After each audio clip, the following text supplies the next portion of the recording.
Bueno, hoy vamos a hablar de un tema muy importante que a veces los médicos no le dan mucha importancia, pues todos los niños deberían pasar una evaluación auditiva al nacer. Todos los niños, por eso es que en otros países existe el tamizaje auditivo universal. ¿Se hace tamizaje actualmente? Pues sí, ¿no? Se hace tamizaje, pero ¿qué tan frecuentes son esas enfermedades y qué tan frecuente es hipoacusia o sordera en un recién nacido? Ahora vamos a ver en el transcurso de la exposición.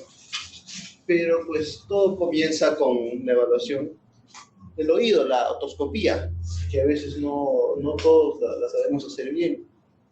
Yo me acuerdo de mis clases en la universidad, ya de médico general, yo no sabía hacer otoscopía, de repente alguno de esos les pasa a ustedes. Y como médico general deberíamos saber hacer una otoscopía, porque pues tenemos algún familiar que nos pregunta, ¿no? ¿Cuál es el oído? Entonces, de repente uno no ha llevado. Yo en la universidad, pues, 2 clases de otorrino y nada más. Entonces, así como yo sé evaluar este abdomen, tórax, pues yo debo saber hacer una otoscopía. Pues si yo no sé hacer una otoscopía, pues no voy a poder llegar a un diagnóstico.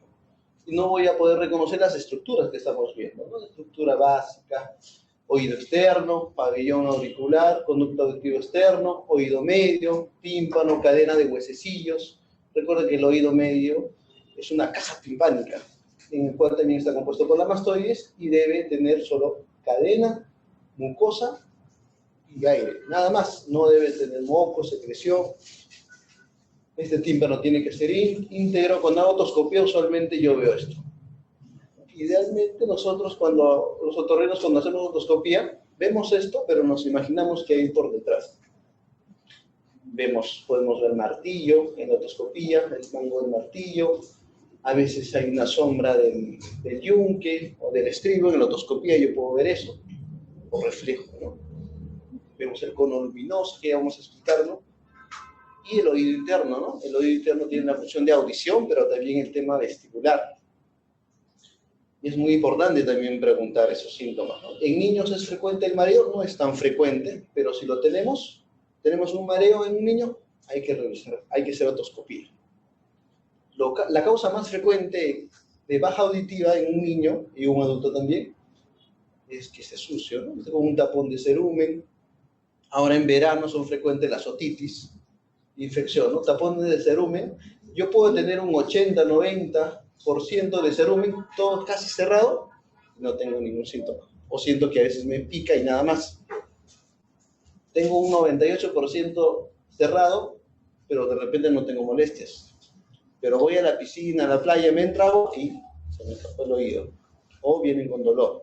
Es porque he tenido mucha cera. De repente está usando mucho audífono y no está saliendo del cerumen. O quizás le entró agua y se infectó, ¿no? Es una otitis externa. Pero no hay modo de saberlo si yo no hago otoscopía. No tengo otoscopio, la clásica, ¿no? Y algunos tienen otoscopio. Yo me acuerdo que en mi salón tenía un otoscopio, pero no lo sabía usar, ¿sí? Entonces es importante saber la otoscopía. Listo. Vamos a nuestro tema. Evaluación auditiva infantil. En los 3 primeros años, como en los 5 primeros años, existe el tema de maduración neural. Existe un tema de maduración neural también en el nervio auditivo, que se da en los 3 primeros años. Recuerda que la audición está íntimamente relacionada al lenguaje. Si un niño escucha 100%, escucha bien, va a poder desarrollar el lenguaje de acuerdo a la etapa de vida. Si un niño no está escuchando bien, probablemente va a tener un trastorno del lenguaje, va a tener un retraso en el lenguaje. No va a decir las determinadas palabras para su edad. Hay un cuadro que al final lo vamos a mostrar, en el cual para determinada edad un niño debe decir tantas palabras. Es una evaluación que todos debemos conocer. ¿Y qué lo hacen? ¿Quién? Las enfermeras. Y si encuentran algo, lo pasan al pediatra. Y así sigue la escalera. Pero si no hacen un buen CREP, pues tampoco no vamos a llegar a un buen diagnóstico o una sospecha. Son un adulto es fácil, ¿no? Se me tapa el oído, voy al otorrino, me hace un lavado, me hace un examen y ya. Pero un niño no te va a decir que no está escuchando. Lo más que hace un niño de 1 o 2 años se coge el oído, nada más. Entonces, ¿qué hay que hacer? Otoscopía. Si sabemos hacer otoscopía, vamos a por lo menos sospechar qué es lo que tiene. Entonces, la audición se relaciona al lenguaje, que se da dentro de los 3 primeros años, sobre todo en el primer y segundo año, la maduración de este nervio es máxima. Después también se da hasta los 5 años, pero no alcanza el ideal que nosotros esperamos en relación al lenguaje. Si un niño escucha bien, habla. Si no está hablando o tiene un atraso del lenguaje, hay que sospechar una sordera.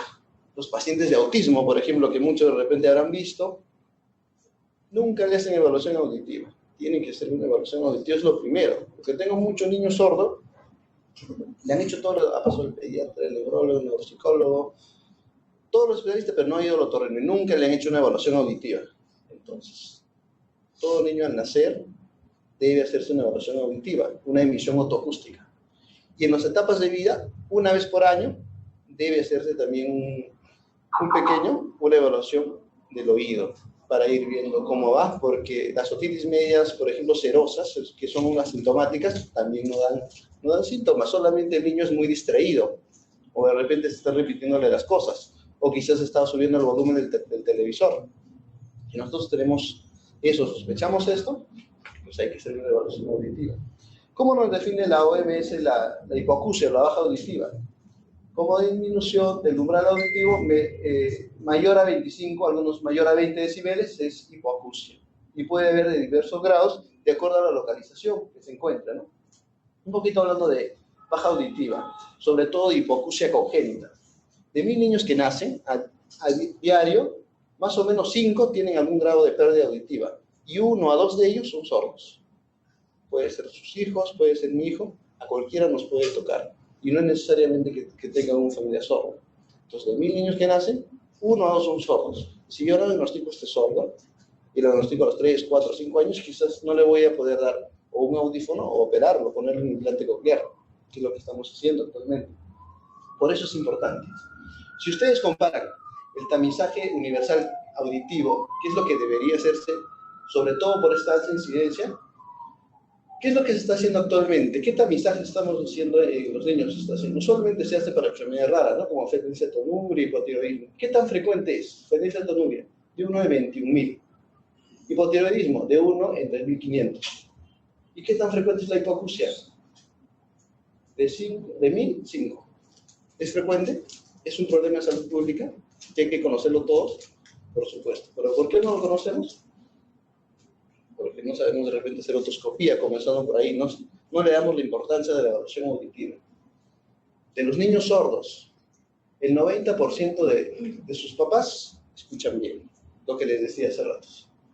Y si yo tengo una población cautiva, como acá tenemos en todos los servicios, sea de la especialidad que tú seas, hay factores de riesgo.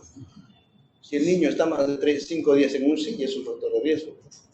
Si es un niño que tiene hiperbilirubinemia con hemotransfusión, y es un factor de riesgo, aumenta el riesgo de hipoacusia. Si es un paciente que lo estoy poniendo imipenem, vancomicina, gentamicina, es un paciente TB, que está recibiendo esquemas, es un factor de riesgo, por supuesto, es un factor de riesgo que aumenta la incidencia. ¿Cuánto? 5.000 era, ¿no? En la población general. ¿Cuánto es si un paciente tiene factor de riesgo? Aumentan 10 veces. O sea, de 100 niños, 1 a 2 va a tener sordera. Entonces, todos los pacientes que tienen factor de riesgo obligatoriamente tienen que pasar una evaluación auditiva. ¿Lo hacemos? No lo hacemos. ¿Y qué estamos esperando? Por eso, el ministerio debería hacer un programa de evaluación auditiva integral. Y nosotros, más del 50 al 80% de nuestros pacientes son factores de riesgo. Tenemos 2 pisos de hematología. Muchos niños que interconsultan post-quimioterapias con sordera. 3, 4, 5 años con sordera. ¿Qué hacemos ahí? Vamos a responder con la respuesta de la posición. Como les decía, la otoscopía. Cuando yo hago otoscopía debo reconocer estas estructuras, ¿no? Membrana timpánica, la inserción de la membrana timpánica, la vascularización siempre es de arriba a abajo. La parte superior a veces puede encontrar con hipervascularización, es normal, no está como otitis. Cuando hay otitis todos los bordes están eritematosos y esto está bombado. Usualmente esto es cóncavo y el cono luminoso siempre se encuentra en el cuadrante anterior, ¿no? Eso es lo básico que ustedes tienen que ver. Si hacen otoscopía, tienen que ver esto. Si ven esto, saben hacer otoscopía. Si no han visto nunca esto y piensan que saben hacer otoscopía, pues si no han visto esto, no saben hacer otoscopía. A veces le ponen un cono pequeño, por ejemplo, que pasan, sobre todo los de pediatría, porque justo vienen para eso a otorrino, vienen para hacer otoscopía, para aprender otoscopía. Solamente ven esto. Le ponen un cono chiquito y solo ven esto. Y normal. Pero no ven todo. Tú tienes que ver todo el borde. Entonces, si tú sabes endoscopía, es fácil. Practica todos los días. Haz endoscopía a tu hermano, a tu primo, a tu mamá. Porque siempre te lo han preguntado. Y yo sé que les van a preguntar.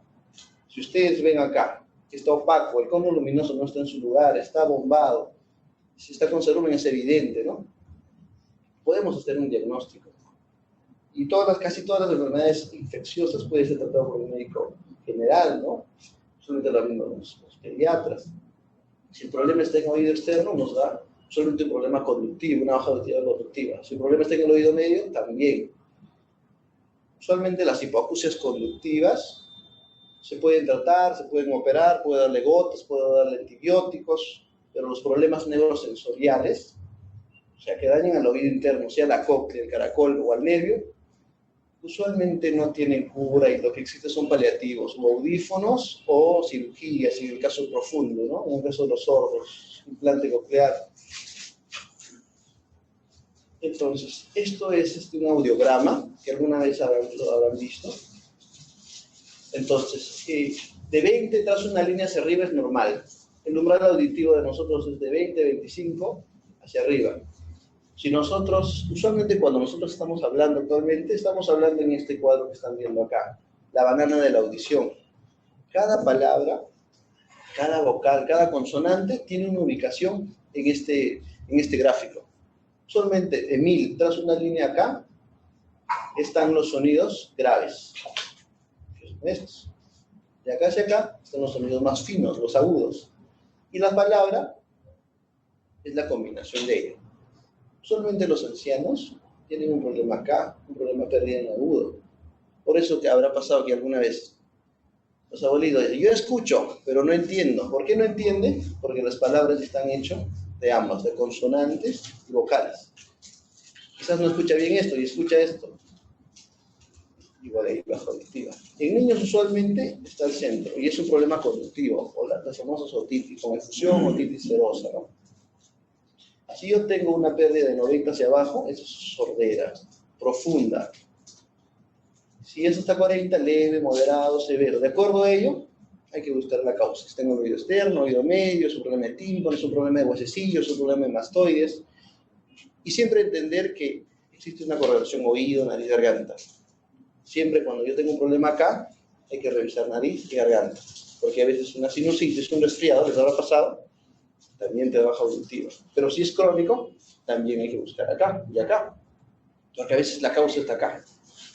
En niños lo más frecuente es que esté acá, en la adenoides, que es lo que hay que evaluar también, ¿no? Causas de hipoacusia conductiva. Muchas. Tapón de cerumen, que es lo más frecuente, gotitas, tenemos un lavado, solucionado el problema. Mágico. Doctor, usted me salvó la vida, ahora escucho bien. Otitis, lo más frecuente en niños. Hasta los 6, 8 años la incidencia de otitis media aguda es alta. ¿Por qué? Por la posición de la trompa, ¿no? Solamente en recién nacido la trompa es horizontal. A medida que vamos creciendo, va creciendo la cara, pues la trompa se va haciendo más vertical y más hacia abajo, ¿no? Entonces, por eso es que ya un adulto ya no hace mucha otitis. Si un adulto puede hacer otitis media aguda, un adulto sí. Y si hace, piensa mal. Hay pacientes que han hecho adultos que hacen otitis de un solo lado y tienen un tumor en cabo. Es un diagnóstico de en adultos las otitis son muy raras. Usualmente si un paciente le duele el oído es una otitis externa. Por ir a la playa, piscina, se mete solos. Pero no es otitis media. Si es otitis media, sospecha algo más. Perforaciones timpánicas. Si yo hago otoscopía, yo puedo ver esto. Un montón de casos que me vienen, que le han visto y dicen no hay nada. Una gran perforación, ¿no? Como diagnóstico se hace otoscopía. Ahí vemos una perforación amplia, más o menos un 80-90%. Esto que están viendo es el yunque, el estribo. Ahí están viendo la primera vuelta de la cóclea. Si yo sé anatomía, si yo sé otoscopía, yo puedo más o menos diagnosticar. Aunque me digan, veo una perforación, estoy satisfecho. Porque si yo veo una perforación, nunca le puedo hacer lavado. No le puedo poner gotas si está así. Por ejemplo, las gotas en el oído siempre casi se recetan. Solo la receto si es que nunca he tenido perforación o si es que hay un proceso infeccioso. Pero si una otitis media aguda, gotas, no va a gotas. Ya supurado alguna vez, doy gotas, y si no hace endoscopía, mejor no lo ve y lo mando al otorrino. Si tú sabes hacer endoscopía, puedes ver un oído. Si no sabes hacer, refiérelo a alguien que sepa hacer. ¿Qué más? Problemas de otitis externa. Usualmente en una otitis externa se ve esto. Ahora en el verano todos los niños, adultos con otitis externa. Conducto edematoso, estrecho, con secreción, con mucho dolor. Gotas. Acá sí van gotas. Gotas de antibióticos por vía oral. A veces el dolor muy intenso puede poner intramuscular. Otorrea, supuración. Cuando ven esto, usualmente es que el tímpano se ha perforado. Una otitis media supurativa. Tratamiento antibióticos. Gotas, cuando es agudo es hasta un mes, no gotas. Antibióticos por vía oral. Si yo veo esto, tímpano perforado, esto es un tumor, un pseudotumor, colesteatoma. Si yo veo esto, funciona gotas, pastillas, no funciona. Veo esto y huele horrible. Si ustedes han oído alguna vez, cuando el paciente está supurando, si huele horrible, piensen esto, colesteatoma. No pastillas, no gotas, cirugía. Hay que operar. Y estas son otras causas de hipoacusia tipo conductiva. En la mayoría, en un 90% de casos, estos pacientes que tienen microtia grado 1, grado 2 o grado 3, o anotia, que es el caso severo, el problema solo está en el oído medio y en el oído externo. Casi siempre, en un 90% de casos, el oído interno está bien. O sea, estos pacientes sí escuchan, pero han perdido más o menos un 50-60% de audición. ¿Están hablando? Sí hablan, pero de repente han tenido retraso de lenguaje. Pero sí están hablando. Problemas neurosensoriales. Puede ser, uno, porque el nervio no se ha formado bien, o está mal formado, se ha hecho una porción quística, o de repente no tiene nervio auditivo, o ha tenido una meningitis. Si ustedes ven una meningitis en cualquier familiar suyo, en un paciente, la meningitis causa sordera. Si yo no lo trato entre los 6 primeros meses, después de la meningitis, este niño se va a quedar sordo, a cualquier edad. Entonces, un paciente que tenga sordera y meningitis es una emergencia. Tiene que ver el otorrino, hacer todos los exámenes y poner el implante coclear. ¿Por qué? La meningitis provoca que este oído interno, la cóclea, se calcifique. Y si se calcifica, yo ya no puedo hacer nada. Se queda sordo toda su vida. Casos de hipoacusia neurosensorial, o sea, de oído interno, la mayoría son genéticas o de causa desconocida. Y también ahí, y en las causas genéticas, hay sindrómicos y no sindrómicos, ¿no? Hablar de hipoacusia es algo que vamos a pasarlo, vamos a lograr conceptos generales.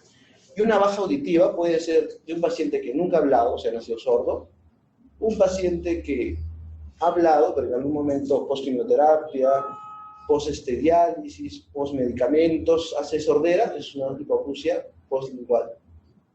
O que lo adquiere en el camino, ¿no? Si yo le hago una evaluación auditiva a un niño, ¿quiere decir que nunca va a ser? No, porque hay hipoacusia de aparición tardía, cuando tienen sobre todo citomegalovirus, que es muy frecuente en nuestra población, o otros síndromes. Pero citomegalovirus se acuerdan. Causas de hipoacusia infantil. La mayoría son de causas prevenibles. O sea, tengo que investigar bien, referir bien, hacer evaluación a todos esos pacientes, ¿no? Que tienen procesos de infección, sobre todo la meningitis, como les digo, ¿no? Todas las meningitis virales o bacterianas causan algún grado de hipoacusia. Los prematuros son pacientes que tienen que evaluar de cajón. Los bajo peso también, sobre todo los extremos, los menores a 1000 kilos.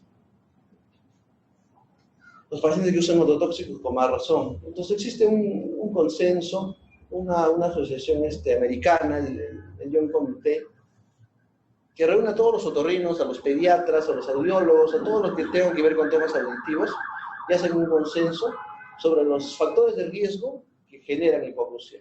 ¿Cuáles son? Los que les decía, ¿no? Paciente en ventilación mecánica o en UCI por más de 5 días es un factor de riesgo que hay que hacer la evaluación auditiva. Paciente que ha tenido TORCH es otro factor de riesgo que hay que hacer la evaluación auditiva, porque si no la hace, podría hacerla en el camino, entonces hay que evaluarlo.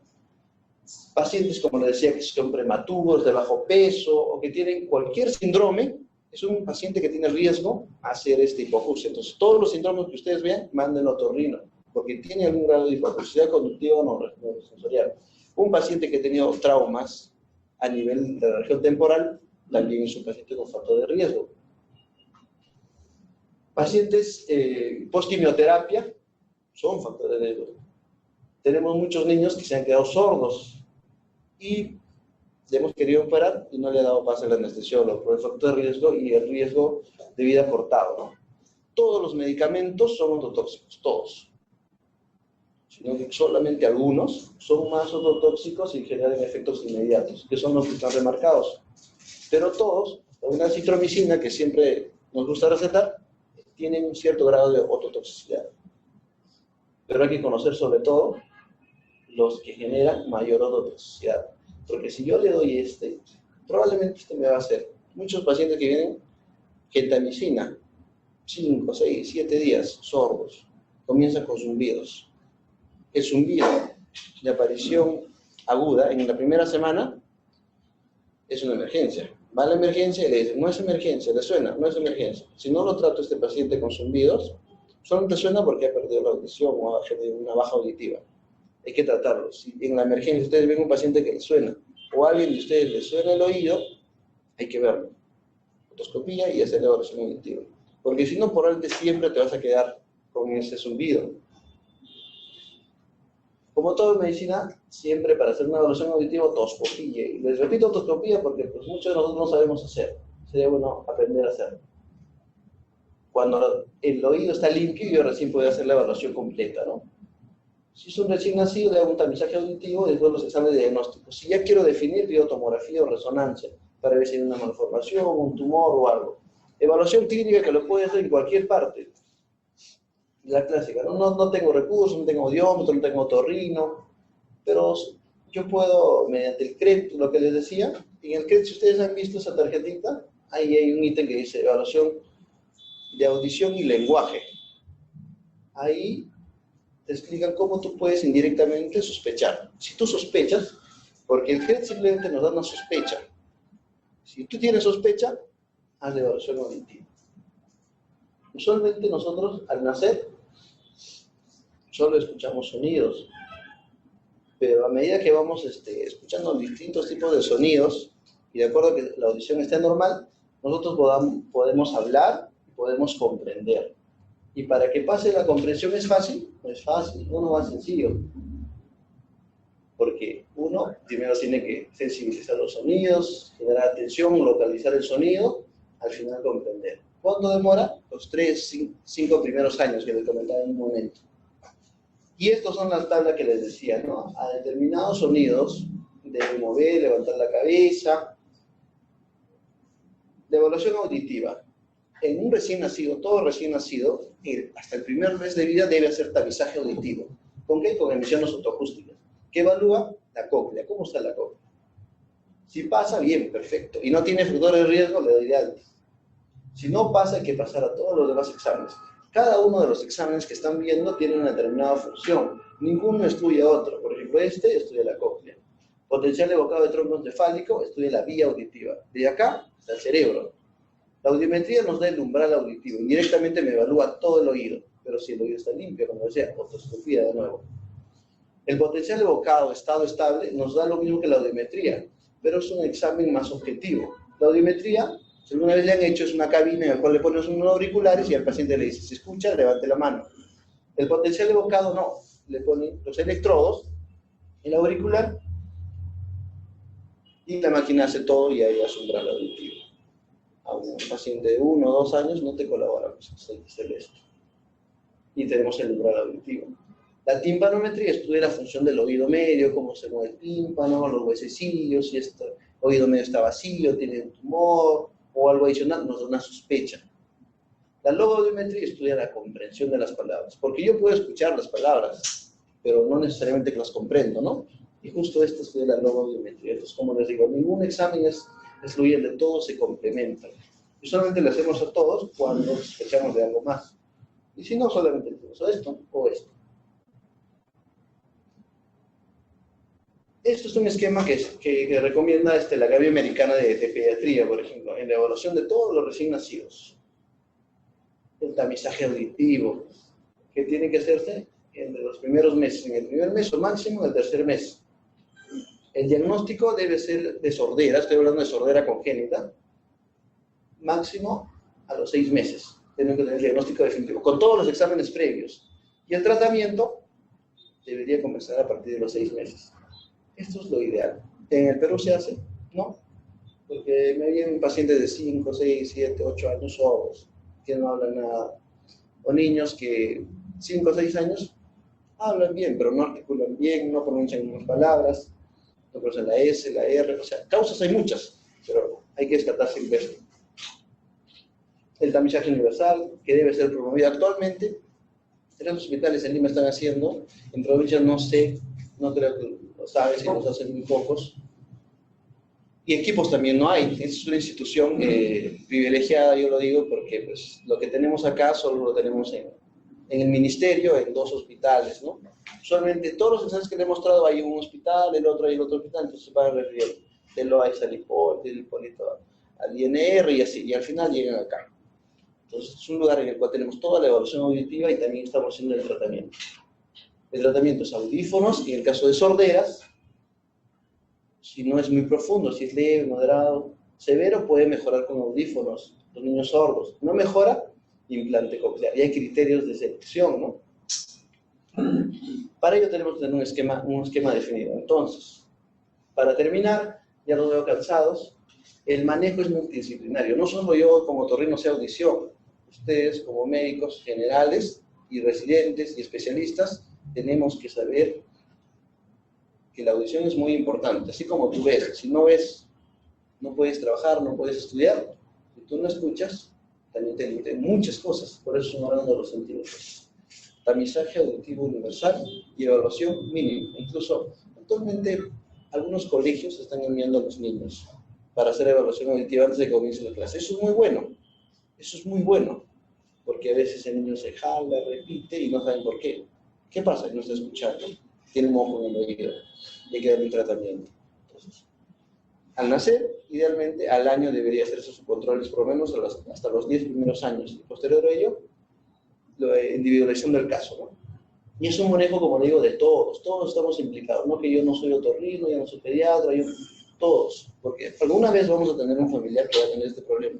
Y si yo no sé nada, ¿qué le puedo hacer? Bueno, si tuvieran alguna consulta, estamos llanos a absorberlo. Pero ahí dice que el diagnóstico debería hacerse a los 3 meses, ¿no? Entonces, Sí. el tamizaje debería ser, como dice la guía americana, antes del alta, del recién nacido. Claro. Por ejemplo, acá pues a Puerto Rico está, lo cierto es que se está haciendo eso y qué instrumentos que tengan más sensibilidad Claro. que también sea. En esa misma guía americana, por ejemplo, esta es la guía americana, el esquema de evaluación que ellos sugieren, ¿no? Traducido está acá. Y esto es lo que recomienda también la guía americana, es que cada institución, sea una posta, un centro de salud, un hospital nivel 2, nivel 3, lo que sea MINS de salud, tiene que tener su propio esquema de evaluación, de acuerdo a lo que tenga, porque no todos tienen potenciales, no todos tienen audiometría, no todos tienen otorrino, pero sí tienen otros especialistas que pueden hacer la evaluación, ¿no? Entonces es un esquema que está adaptado a lo que nosotros hacemos acá. Pero donde tú vienes deben tener esto. Otorrino debería tener este flujograma de cómo evaluar a un niño. Eso es lo que usamos acá.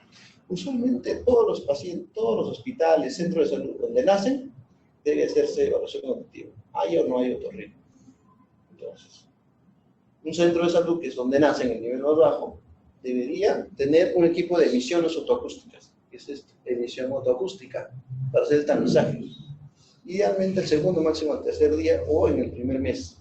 Si no pasa, y no tiene factores de riesgo, por eso es importante conocer los factores de riesgo. Si yo no conozco los factores de riesgo, pues no voy a poder evaluar. Entonces, si no tiene factores de riesgo, mire, factores de riesgo. ¿Qué factores son los antes descritos? Si no tiene factores de riesgo, y el examen de emisión autoacústica, que es un examen, en el San Bartolomé creo que está 15 a 20, acá también está el mismo precio, 15 a 20 soles, es un examen que dura 1 o 2 minutos, sencillo.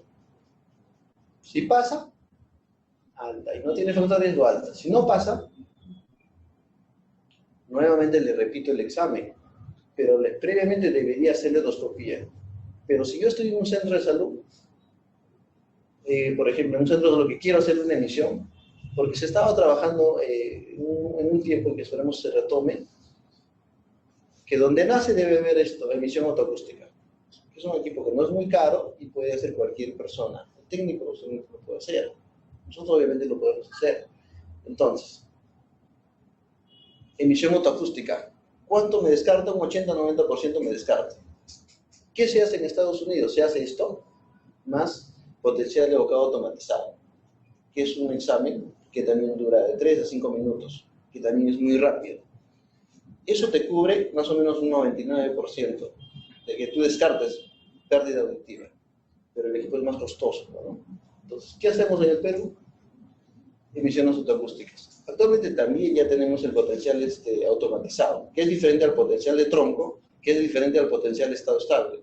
El potencial automatizado, 3 a 5 minutos, y es el ideal que se acompaña de emisión autoacústica, te descarta la mayoría de sordeos.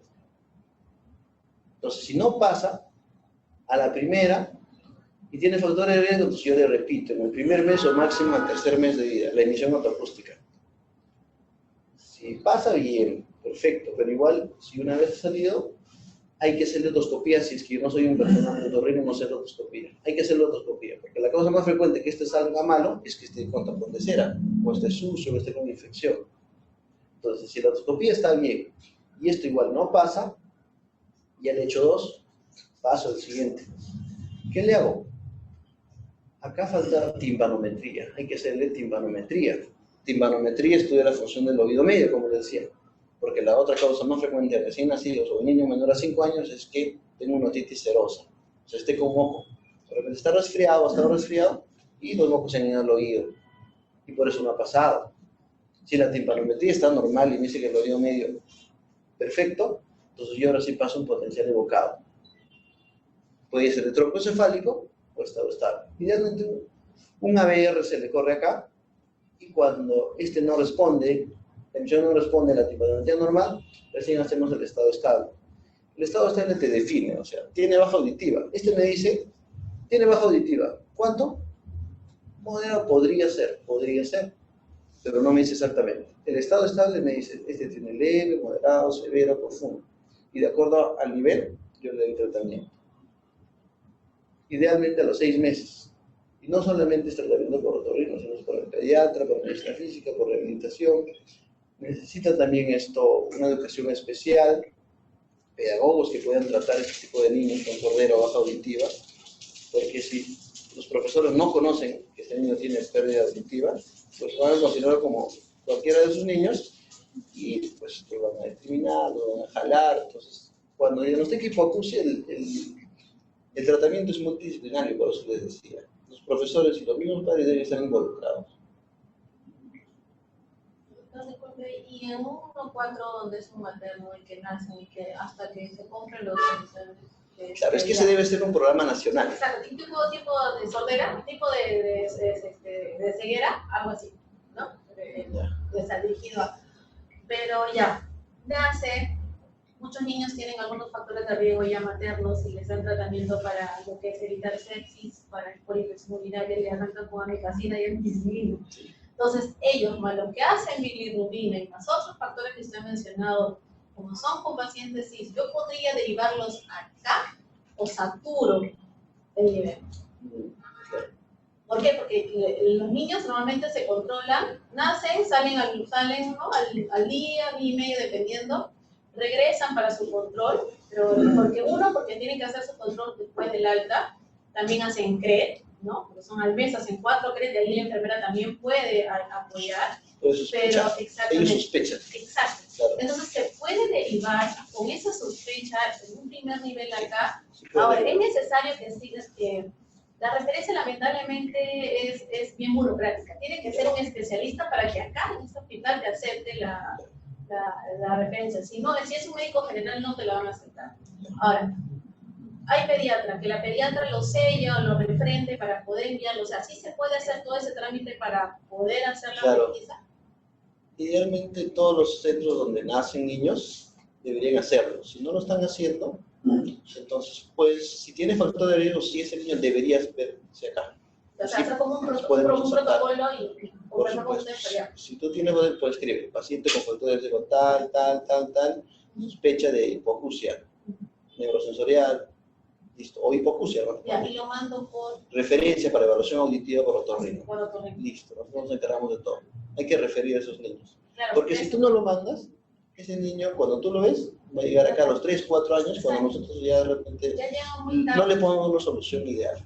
O a veces llega a los 9 años, en el cual no hacemos nada, y simplemente decimos, se va a quedar sordo y vaya a aprender lenguaje señas. Entonces no Pues había con eso. ningún inconveniente para poder enviar. Si tiene factor de riesgo, mándalo, doctor. Yo les sugiero que le mande.